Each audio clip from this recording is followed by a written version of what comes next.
tahun setelah kejadian yang terjadi di Rush Hour 2, kini Lee dan Carter kembali menjalani aktivitas mereka seperti biasa. Di sini terlihat Carter yang tengah disibukkan dengan mengatur lalu lintas.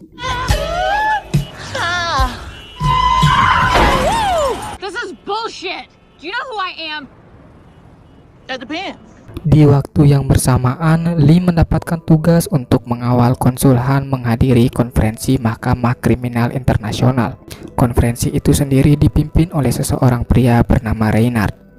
Ketika Konsul Han berpidato, ia menyinggung tentang seseorang atau sekelompok kriminal internasional bernama Sai Shen. Tak pelak hal itu menimbulkan sedikit keributan dari delegasi lainnya karena sosok Sai Shen yang tidak pernah ada.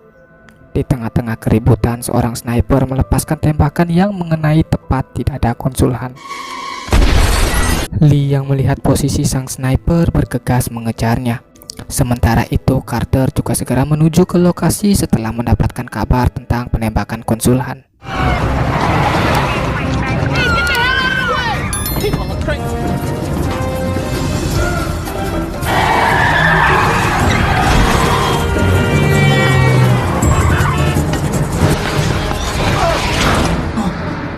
Singkat cerita, Lee berhasil menyudutkan si sniper yang bernama Kenji itu. Namun Lee terlihat ragu untuk menembak Kenji. Masih belum diketahui apa hubungan mereka di masa lalu. Tak lama kemudian, Carter datang dan berusaha menabrak Kenji. Akan tetapi Kenji berhasil menyelamatkan diri. Sedangkan di rumah sakit, Konsul Han telah selesai dioperasi dan kini dalam keadaan baik-baik saja. Tak lama berselang, putri dari Konsul Han, So-young, datang untuk menjenguk ayahnya. Di sana ia bertemu dengan Lee dan juga Carter. So-young kemudian memohon kepada mereka berdua untuk menemukan pelaku yang telah menembak ayahnya. So-young juga mengatakan jika 2 minggu lalu ayahnya menitipkan surat untuk diserahkan kepada Lee jika sesuatu terjadi padanya. Surat itu sendiri diletakkan di loker sekolah kungfu So-young. Setelah itu, Lee dan Carter langsung menuju ke lokasi. Di sana mereka meminta ke pengurus untuk membuka loker milik So-young. Namun mereka harus menunggu kehadiran dari guru besar untuk mendapatkan izin. Akan tetapi Carter malah bertindak tidak sopan yang membuatnya mendapatkan masalah. Whoa!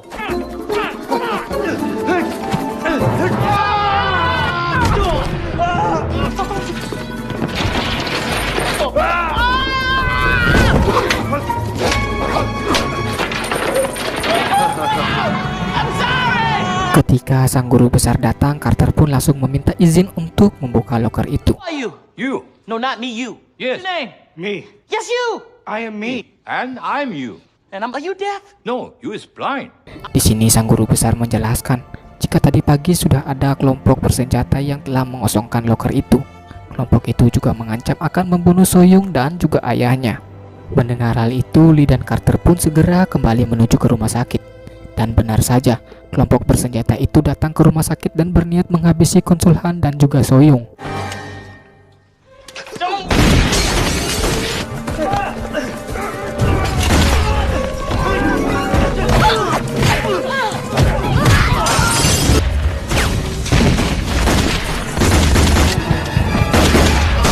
Setelah membereskan para komplotan itu, Lee dan Carter menginterogasi seseorang dari komplotan itu.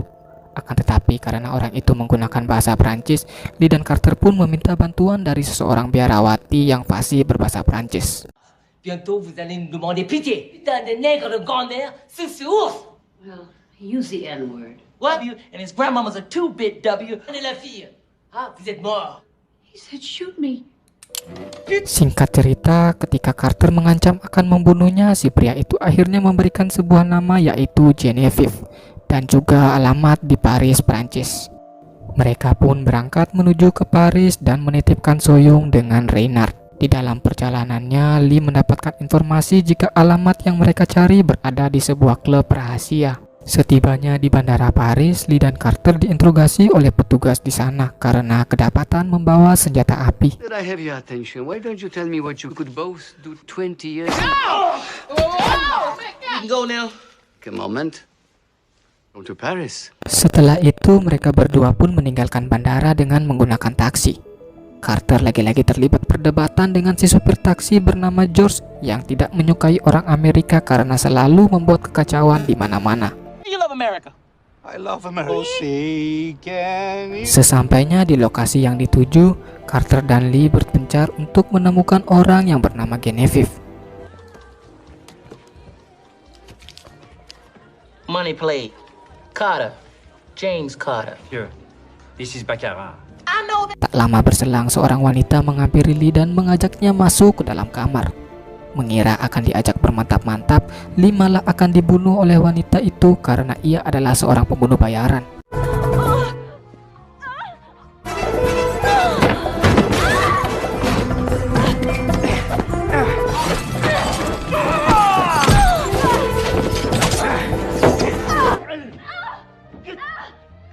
Setelah itu mereka pun melarikan diri dari lokasi menggunakan taksi milik George. I'm a super spy. It's okay. George, go!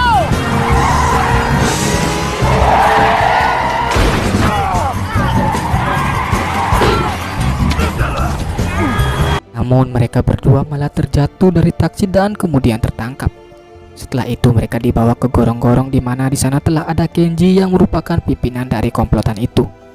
Dan terungkap sebuah fakta bahwa Kenji ternyata adalah saudara angkat Lee ketika berada di panti asuhan.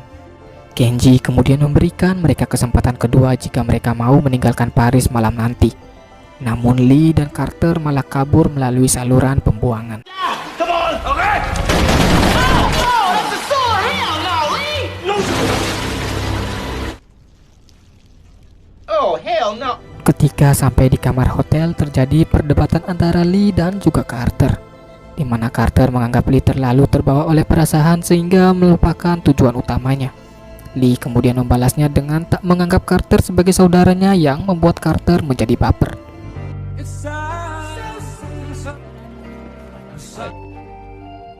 Merci.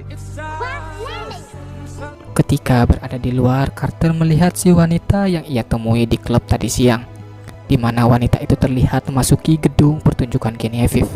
Sementara itu Lee di kamar hotel dikunjungi oleh Reynard yang memberinya tiket ke pertunjukan Genevieve. Ketika sampai di gedung pertunjukan, Lee melihat jika gedung itu telah dipenuhi oleh anak buah Kenji.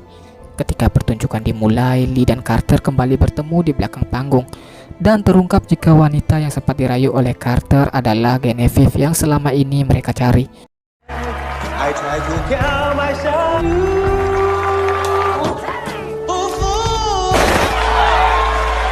Saat mereka akan kabur, mereka mendapatkan pertolongan dari George. Please, I'm begging you, let me be your driver. Singkat cerita, mereka akhirnya sampai di kamar hotel. Carter kemudian menanyai Genevieve tentang Saishan. Setelah itu, mereka berdua melakukan kegiatan bercocok tanam. How you say twice now and one like it? No wonder, Lance. Avec moi, baby. Sementara itu, Lee yang sedang berada di balkon terlihat hendak diserang oleh pembunuh bayaran yang ia temui di klub tadi siang. Atas kejadian tersebut, mereka kemudian bersembunyi di rumah George. Akan tetapi istri dari George terus mengoceh karena takut akan terjadi apa-apa. Setelah itu Genevieve menjelaskan jika Saishan merupakan pimpinan dari organisasi kriminal di Cina secara turun-temurun yang ditulis di kepalanya. James, a woman who needs a way out. Lee, go over there and check the hardware. If Kenji made me do it. Karena semua tempat sudah tidak aman, mereka akhirnya mendatangi tempat Reynard.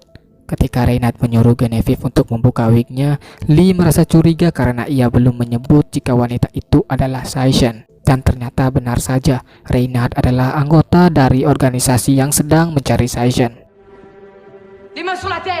Di tengah-tengah ketegangan, Kenji yang telah menculik Soyoung menelpon Lee dan meminta pertukaran antara Genevieve dan juga Soyoung di Menara Eiffel. Singkat cerita, Lee telah sampai di lokasi dan siap melakukan pertukaran.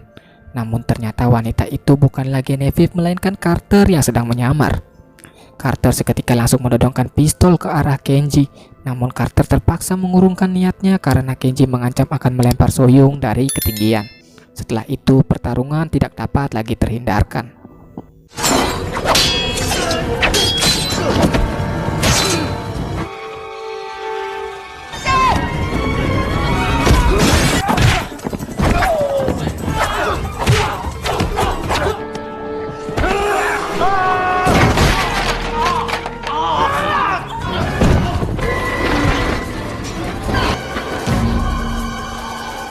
Everybody was kung fu fighting.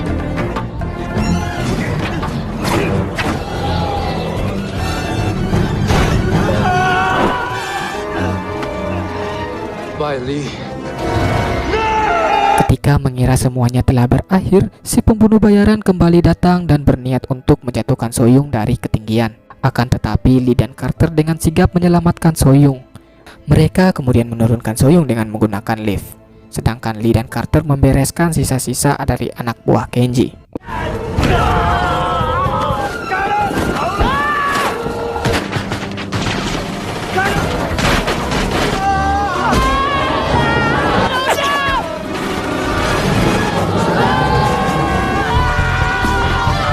Ketika mereka telah berhasil selamat sampai di bawah, Reynard mendatangi mereka dan berniat membunuh Genevieve di hadapan Lee dan juga Carter.